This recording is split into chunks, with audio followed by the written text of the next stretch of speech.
Thank you, Madam Speaker, for according me this moment to deliver my maiden speech.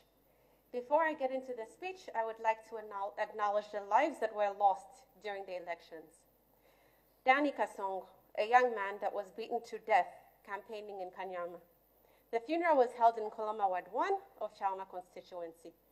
Zebediah Sumkoko, a youth who died and was stabbed by a screwdriver in Lilai Ward 4 of Chawama constituency, and many others. Let us please observe a moment of silence. Honorable member, just proceed. There is no point of... Oh, just a moment. May their souls rest in eternal Just peace. a moment, order. We are not going to observe a minute of silence because that is... Thank you, Madam Speaker. May their souls rest in eternal peace. The calling for a point for a minute of silence is putting the chair in an embarrassing position. So I advise members to resist from that issue of calling for a minute of silence. Thank you, Madam Speaker. I've been guided. May their souls rest in eternal peace. I will first start by thanking the Almighty God for making it possible for me to stand before this august house today. I would also like to thank my campaign manager, my biggest supporter, my best friend and my husband, Patrick, my family and all my campaign teams.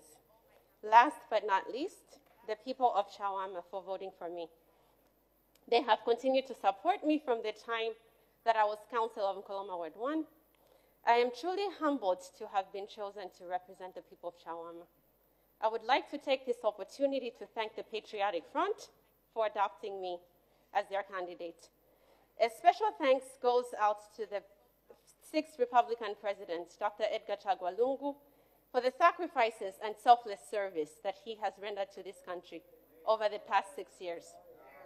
His leadership weathered all kinds of storms, and his legacy is that of infrastructure development and farming support. The infrastructure development includes the Chawama First Level Hospital, the Kazungula Bridge, and the new Kenneth Kaunda International Airport, which President Hichilema himself used on his way to the General Conference. The infrastructure development is the key ingredient to national development. Let me also take this opportunity to thank the youth and the women of Chawama for their support during the campaigns. The victory is for them. As one who easily relates to their challenges, I will be sure to support them. Madam Speaker, let me also take this rare opportunity to address the young people of Chawama, as well as the rest of the young people of this country. If we are to have sanity in this country, and in the spirit of our tradition, we need to respect our elders. Most of this country's population is youthful, hence the need to have more young people in leadership positions. Madam Speaker, I am indeed honored to stand before you today in this regard. Modern society has come with many wonderful inventions, such as the internet and social media. The problem comes in when these platforms are misused. We have seen many young people in social media insult elders, each other, and spread falsehoods. Some self-introspection needs to be conducted by all of us as Zambians and as Africans. The act of disrespecting our elders, speaking ill of each other and of our own country in itself has many consequences. The obvious one is that it decreases investor confidence in our economies, as it shows the world that we have no confidence in our own systems. Madam Speaker, social media is a platform that we can use to communicate positive messages about ourselves and our country to the world. Why would others want to believe in us if we cannot believe in ourselves? It is important that we continue to uphold our national values and our heritage. When I was growing up as a girl in America, I was bullied and disrespected by fellow classmates simply because I was African. My classmates were brainwashed by the mainstream American media to view Africans as docile. Their responsibility to promote our culture and build our economies is ours. As one of my role models also always says, We are who we have been waiting for. No one is coming to save us. Madam Speaker, most of the American friends that I have, including those who look like me, at some point believed that we were superior to them, that we Africans were superior to them.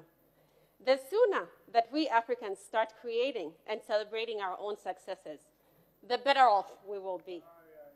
The other day, I read about a certain company that had 90% shareholding by foreign nationals and only 10% shareholding by Zambians coming to invest in a mining sector in 2 districts in the outskirts of Lusaka. We have seen cases where investors come in with practically nothing. Their only capital is their skin color and walk away with wealth at the cost of our citizens.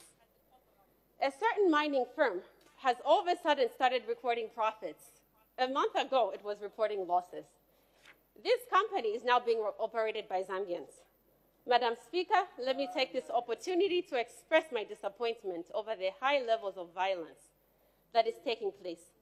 In the history of our country, we have never experienced a time when an election celebration was characterized by violence in an unbelievable manner.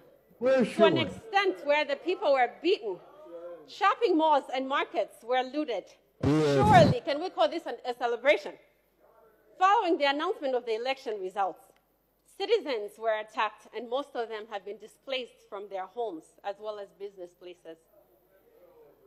Vainam Songole, a resident of Chawama, sells Salaulan town center. Just the other day, her stand was broken down and her merchandise was looted. Simply because she was affiliated to a certain political party.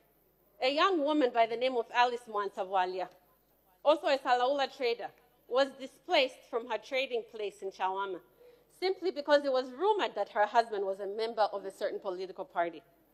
We cannot continue to be divided on political lines.